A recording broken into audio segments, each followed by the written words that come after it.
Hello, everybody. Thanks for tuning in. It's Sunday, 4 o'clock in the afternoon ish. I hope y'all are doing well. Appreciate y'all stopping in and saying hello. Um, um, dum. So, 365 revolutions, we're going to do it. So, I thought we're still staying on the American wellness system. Wanted to touch on some things that we spoke about yesterday. I got some feedback that some of the things I said were kind of cringe, and I just wanted to talk about that. Because the numbers that I presented yesterday about the take home pay for doctors and visit reimbursements, those were pretty much they're close to napkin math that we need them to be. But I just wanted to remind everybody that I'm going to go ahead and switch off. Well, I'll tell you what, real quick, because we've always done this before, that, the whole concept of this 365 revolutions is to bring up and discuss the concept of manufactured suffering and how it affects all our lives. And it is the systemic creation and perpetuation of unnecessary hardships and inequality orchestrated as an expression of power and control over the masses by those in authority. So just again, real easy way to look at it is that all of the suffering in your life, all the things that make everything difficult are on purpose, and it's there so that other people can make profit and stay in control. So that being said, if you ever want to have a real in-depth understanding of where I'm coming from this, you can check out my Substack page, which is linked down in the description. It's a very lengthy essay, and it touches on all five of the pillars that we're going to be discussing over the next 360 some odd revolutions of the planet. And hopefully, you'll take the time to check it out. I know it's a mouthful, but there are sections in there: housing, healthcare, education, justice, and voting. And I even talk about war and peace in there. So if you are more interested in one topic or the other, you can just scroll right on past the rest and take a look at it. Um, I'm trying to will be in the short term breaking it up a little bit and releasing it in smaller essays to make it a little bit more manageable. One of the other things I wanted to talk about today, too, is that I will continue to live stream every day, but I think I'm also going to match all of this with some just short videos to put out because the live stream may not be for everybody, and I can cut out some of the dead space and put out more succinct videos that might catch your attention a little bit more than the live streams. So that being said, let me just go ahead and switch here. There we go. Um, this is the page you were looking at yesterday. I want to be really clear about one of the figures, and some people have a hard time with this. They want everything discussed in gross and not net. I happen to lean heavily into discussing what net earnings is because that's what you get to spend at, in your life. The rest is like you don't even get to see. And so to me, it's like that's really what we want to focus in on is what the doctors, nurses, and healthcare providers are actually taking home at the end of the day. And this number is still accurate. If you can link some information that will prove this wrong, um, please feel free because I'm a nobody from nowhere, and I can be wrong. I'll be the first one to admit that. But to hammer down into this is that a general practitioner makes about $25 to $27 take home net earnings. It says right there. That's what they take home per visit. And when you look at the if the doctor works between 8 and 12 hours a day, that's not a whole. And they're seeing 6,000 visits per year. and it works out to be about um, 20 to 25 patients per day. They're not, as we all know, doctors don't get to spend a lot of time with their patients. And, one of the things about the American wellness system is that we want to encourage healers to come into the system and not business people. And we want, and so it's a lifestyle um, tweak to healthcare under the healthcare system for doctors, nurses, and healthcare providers. And so, but like I said, this is all just a basic discussion. This is all not written on tablets, and we're talking about dreaming big and making this as flexible and as awesome for people that are providing one of the foundational value generators for our society, which is healthcare, keeping us all healthy, includes mental health, includes physical health, and even spiritual health. Um, again, that $27 number is net after taxes, after student loans, and so um, that's that to me is like kind of shocking, shockingly low. I would like to see that number double, and hopefully double, and that would reduce the number of patients that a doctor actually has to see. So that's that.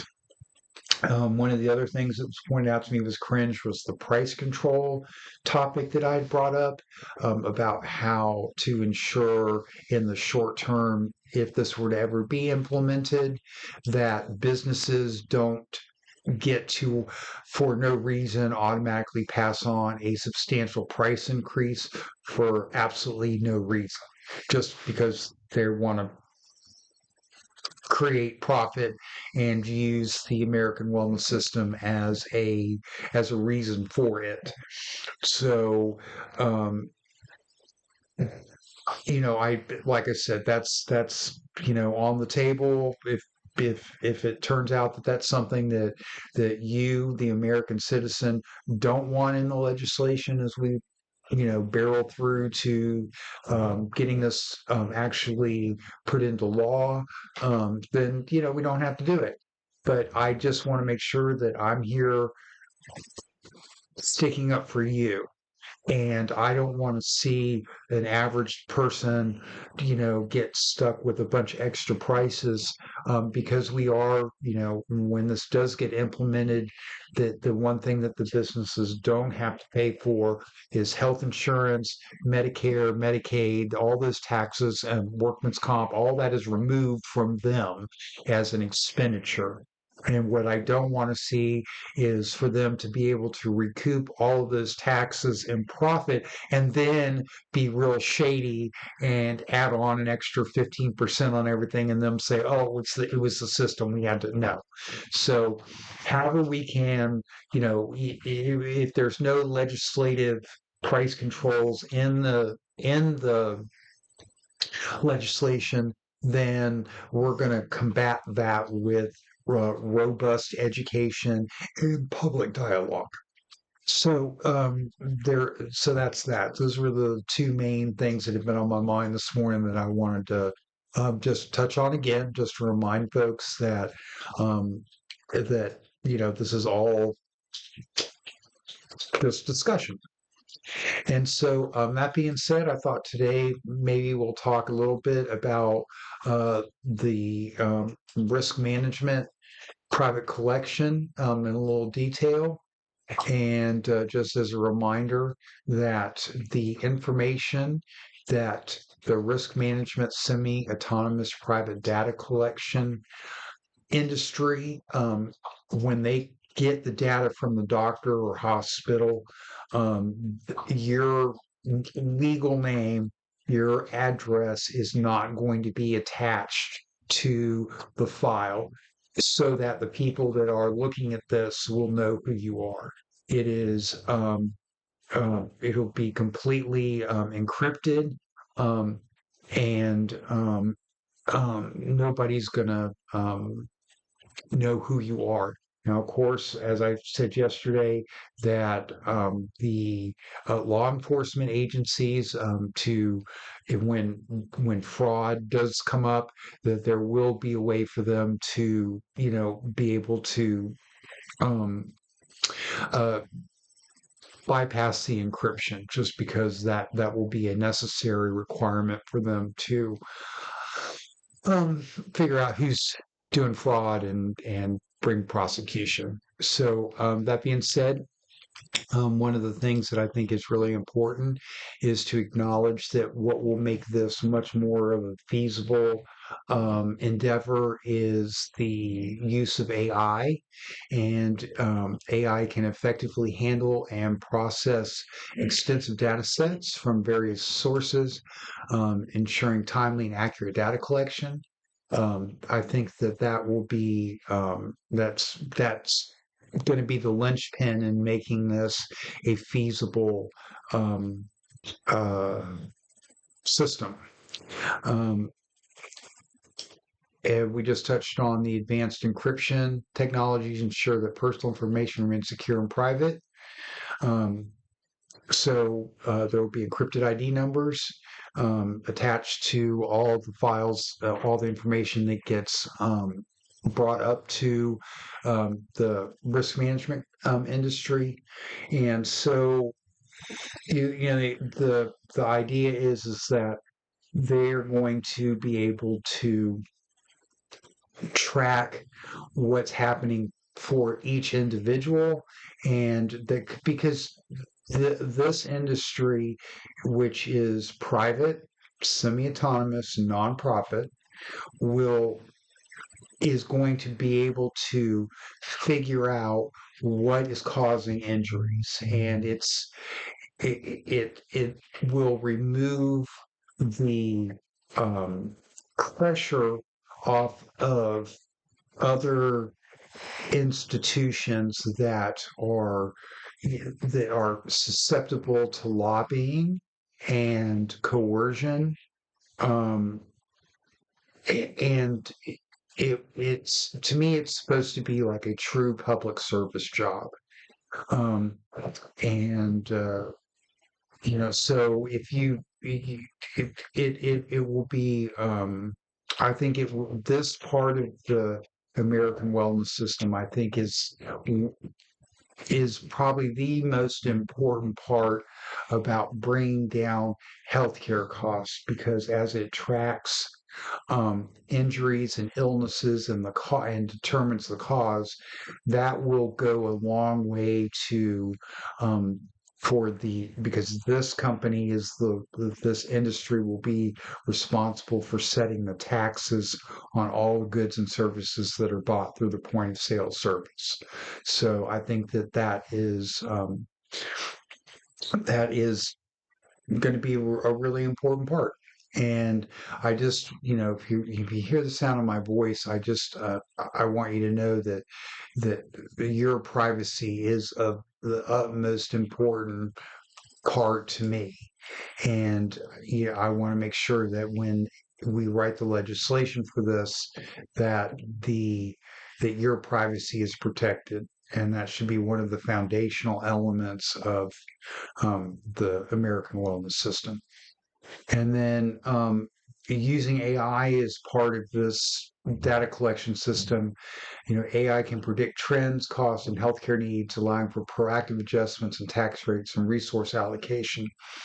And if there was, let's say, another pandemic, or there was like an earthquake, or there was some kind of natural, nationwide um, health scare, that we could tweak the taxes upwards before a tsunami of patients entered the system, so that we are being proactive instead of reactive to what's going on.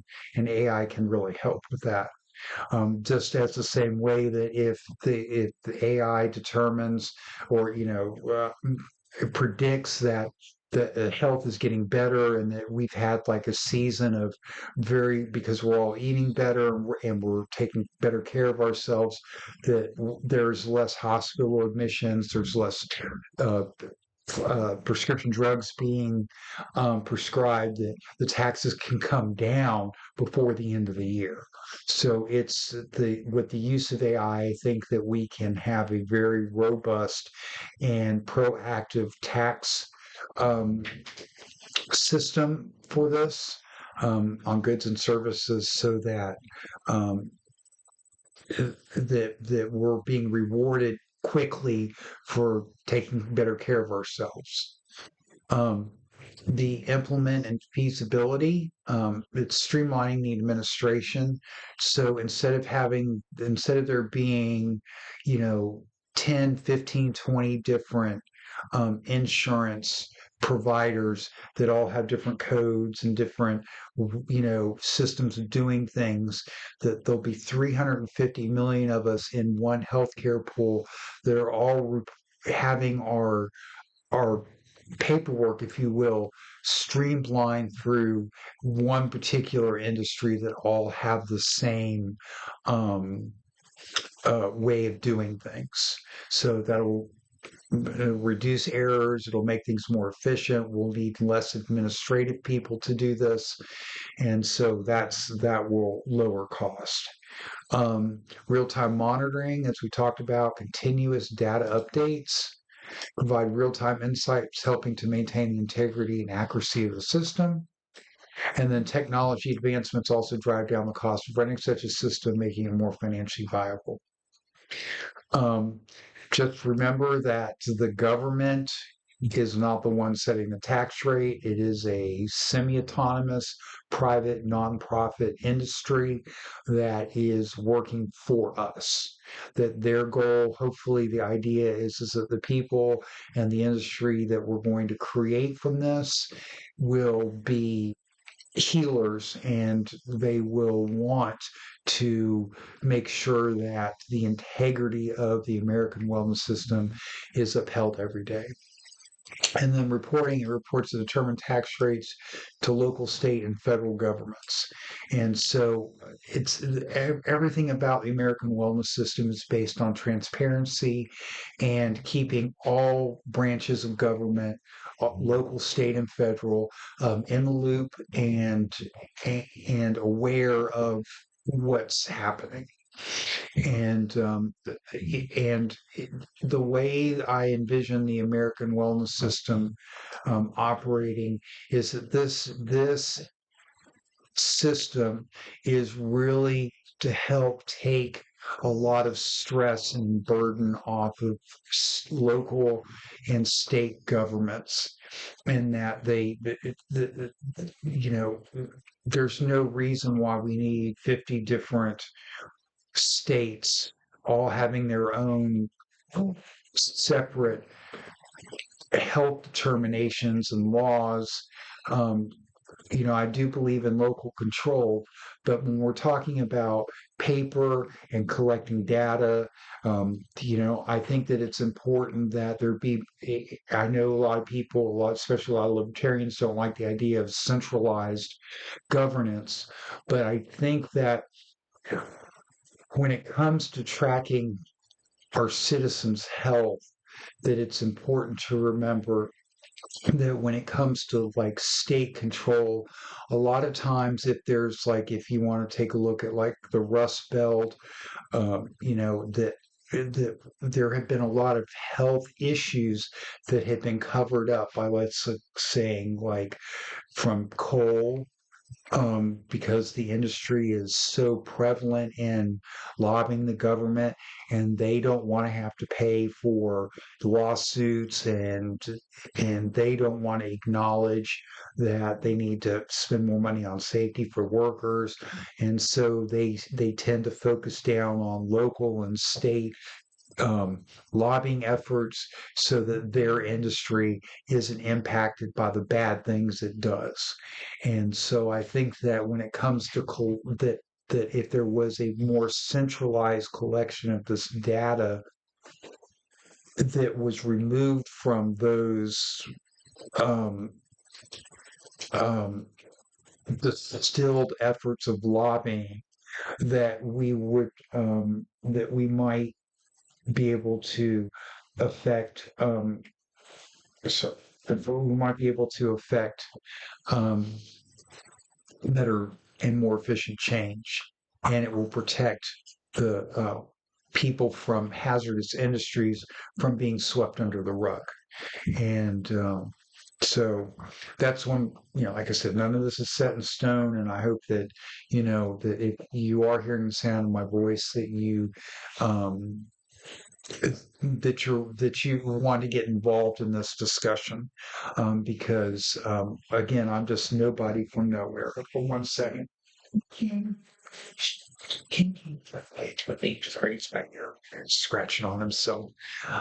So anyway, th- that is and again, so when we'll start at the top again and kind of work our way through this, is that when you go to the store and you buy something, a good or a service, there'll be an adjustable tax rate on that. Um, that money gets sent to a trust fund, which is maintained by the government. The idea is that it's a black box, and within the legislation, it will be unconstitutional for any government agency to spend the money in that trust fund on anything other than healthcare. So that money gets sent to the trust fund. You go to the doctor, um, which is your choice. Nobody's gonna determine. There's no network, right? Where everything's well, there's only one network. And so you can go to any doctor, any hospital. So if you break your leg and there's a hospital down the road, the way it stands now, sometimes that hospital might not be in your network and you got to pay more money because it's a different insurance provider for that hospital. So that's all not part, that's gone. And so you can go to any hospital, you can go to any doctor. And in my opinion, what using libertarian principles to talk about competition, that if it is an open market for any doctor in any hospital, then the hospitals that are willing and the doctors that perhaps would spend an hour with you versus 15 minutes are going to be the ones that you choose to go to. And that's just that, to me, that's just common sense. And um, one of the things that it's never happened to me, maybe it's just because I've always had been on the lower end of the insurance spectrum, is to see, when I used to watch like, soap operas, or, you see these like rich people, and when they go see their doctor, the doctor's like at a desk and there's books behind him, and, you're sitting down and there's a nice office, and, you're in the doctor's like just talking to you. That's never happened to me. And I mean, that to me is like, wow, wouldn't that be nice? And, like a lot of times the doctor's like talking to you and there's a curtain and like everybody in the room is hearing about what you're talking about. And I mean, I'm just saying that that's, the Hollywood version of healthcare is much different than like boots on the ground healthcare. And wouldn't that be nice if, imagine if, like, before you're like thrown into like the little room with the, paper on the table chair, that, you sit down in an office and actually have a conversation with your doctor. Wouldn't that be amazing? So, um, the so as I was saying, so you go to the doctor, you pick whatever doctor you want, um, go to whatever hospital you want, and then that information gets encrypted and gets sent to the healthcare, the risk management semi-autonomous data collection industry, and they will crunch the numbers and they will find out, okay, well, this person, the patient XYZ has, gone for their yearly checkup, all their blood pressure, all your healthcare stuff is analyzed and gets put into the big vat of numbers, and and and then it's studied, and then we will be able to determine, okay, well, and hopefully we'll be able to determine hot spots this way, like if there was like a contaminant in water, right? And then all of the people that live in an area, if they start showing signs of getting sick, then that will be, to me, in a more centralized data collection system, will be that'll get pinged quicker than it is now. And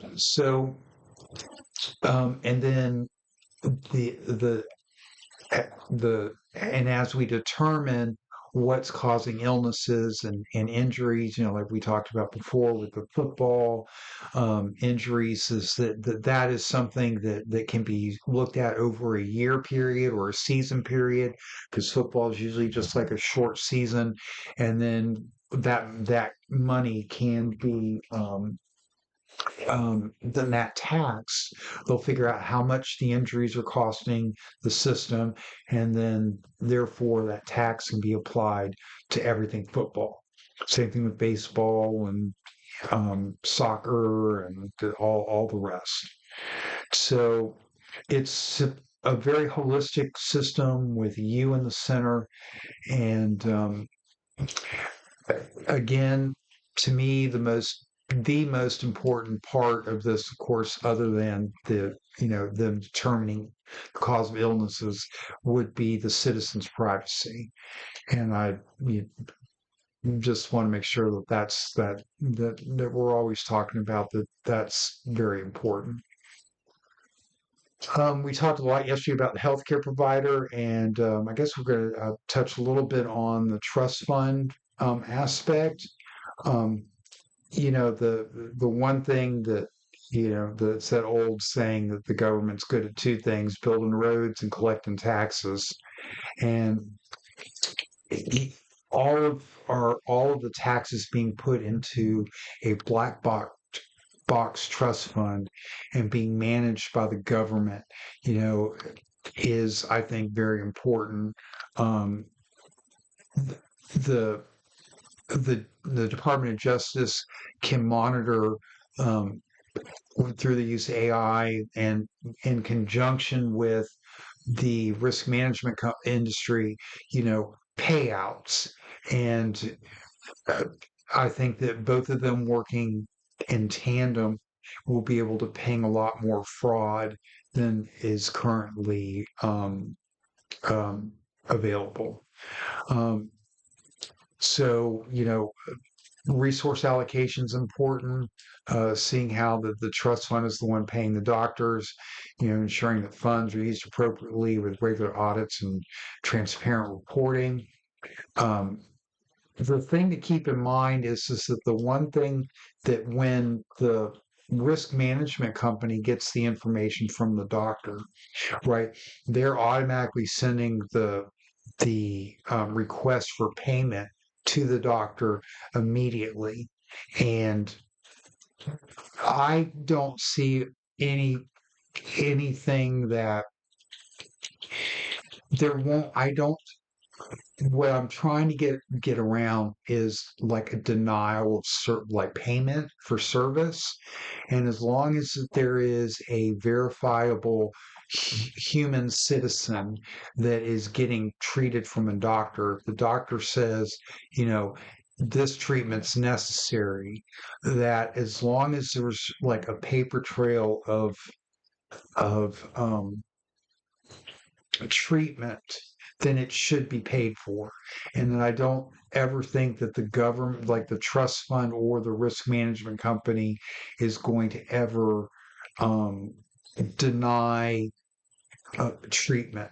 Now, that isn't to say that if patient XYZ is getting a certain treatment every week when that treatment is not required on a weekly basis, then there would be that's like a fraud flag. And there's difference than the way it works now, where an insurance company says, no, we're not going to pay for that because we don't think it's necessary, versus it being more of a quantity denial. Um, so, and like I said, I'm a nobody from nowhere, and my vocabulary sometimes fails me.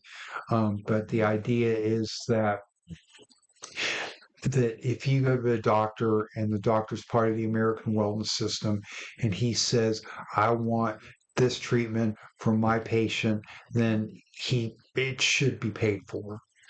And one of the things that I want to offer people is that this has always been something I've been focused on, is that there's a holistic approach to medicine.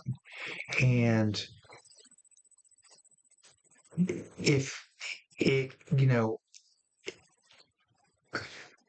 perhaps your doctor, like to help you manage your stress, wants to send you to a meditation center, and that would be covered. So if you go, and you, because a meditation center would be part of the American wellness system. And I don't see it being just a pill popping answer to health. And I hope that, um, that because we want to make sure that 350 million American citizens, including based on faith and belief, that those individuals are able to get the kind of treatment and care that they believe in. Because look, I'm a big proponent of prayer, and I think that prayer affects outcome, and mental outlook affects outcome. And I don't think that necessarily the answer to all our ills and healthcare problems are can be solved by a pill. And so I want to be able to include a holistic approach to the American wellness system. And and so that's I just thought I'd bring that up. And then I've also heard about doctors discussing like end of life um, uh, treatment for end of life illness. And if it's determined that that a person with X illness is going to have like a year left to live, unless like a miraculous healing occurs. And if this was I'll just briefly mention this one example that I had heard about, is that there was a grandmother, and the doctor, you know, when a doctor asks you what you would like to do with the rest of your life, and you only have 6 weeks left to live and you're sick, um, I will talk about my mom. Let me just back up a little bit. My mom, she died of, she had lymphoma, and she had lung cancer. And it was a very excruciating experience for her, and for me, and for people who loved her. And the radiologist nuked her overdid the radiation on her lungs, and all her alveoli fused together. And so she asphyxiated slowly over the course of like 6 months. And it was really, and so I mean, even though the treatment is what killed her, and not necessarily the disease. And part of, and she told me on, at the very end of her life that she wishes she would have never taken the treatment. And where I'm going with this is that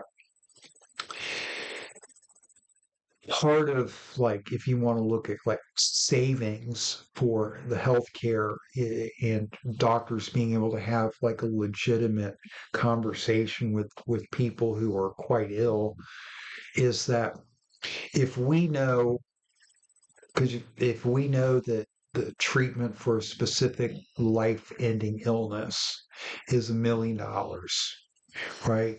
That if we were to offer the option for somebody that if you don't want to take the treatment, right? If you don't want to roll the dice and you want to just kind of accept the reality of the situation, then perhaps what we could do is do a payout to the person. Now, this isn't anesthesia. This isn't like, um, euthanasia. This isn't that. Okay, we're not talking about not having hospice care at the end of life. We're talking about spending the rest of what you have with your family, and a doctor asking a question like I was talking about earlier, said when a doctor asks a question, what would you like to do with the last year of your life when you're before you're in the wheelchair on oxygen? Like maybe you want to go take all your kids to Disney World so that they will have memories that they will have for the rest of their life. And you can, maybe use some of that money to pay for one of your grandkids or children to go to college, and that be a legacy. And so not only have we, quote unquote, saved the system $500,000, but we have blossomed the ability for a patient at the end of their life to create memories for those that they leave behind. And I suppose this is kind of more important for people on the low end of the income spectrum versus the high end. But a lot of it is just being able to have real kind of an honest dialogue between a doctor and a patient at the end of their life. Like, well, what do you want to do? We need to focus on keeping you as healthy as possible and as happy as possible for whatever time is remaining. So that's not something that I'm just made up. It's like there has always been a discussion about resource allocation at a person's end of life. And so I just wanted to throw that out there. That can be part of, the whole American wellness system, is being able to legislate a patient's right to not want to take treatment, and, saving the system money, and in addition to being able to blossom all of the things that are possible for this patient at the end of their life. So there's that. Um, I'm still haven't, got no eyes on the video, so it's a little hard for me to answer questions and to do feedback. But we kind of touched on this for several days now, and um, I've kind of said what I've said is fun because this, like I said, this is a year-long dialogue, and all of this has already been, written down and talked about, and I think what I'm gonna do is I'm gonna continue to live stream every day, but I'm also gonna probably shorten the live streams until I can get some more eyes on it, and then switch to producing more videos like recorded ahead of time videos and releasing them, and maybe once a week, and it being a little bit more professional, if you will. And maybe that'll get more eyes on the topic. Um, but I think we're going to step off the American wellness system for a couple days, and I will switch to maybe the education, because we've been talking a lot about like how what we can do for doctors and how we can like fix the education system, because we've got five major pillars that we're going to talk about, and we'll go from there. So I just wanted to thank everybody. If you hear the sound of my voice, know that I love you and God loves you. And if you ever want me to pray for you, please send me an email, jump on the chat. I'd be honored to do that for you. Um, if you ever want to talk about Jesus, or I'd be more than happy to pick up the phone and have a conversation with you. Because um, yeah, being a Christian is very important to my life, and it's and I would like to share that with you. But anyway, that being said, just know that God and I love you, and that we're rooting for you. And remember that, I'm just a nobody from nowhere, and we can use direct democracy and create a better 22nd century for for all of us, including those that haven't even appeared on Earth yet. And I hope that this is going to spark some ideas for you, and I hope you'll get involved. So just know that I love you, and I look forward to talking to you in the near future. And I will see you guys tomorrow. Take care.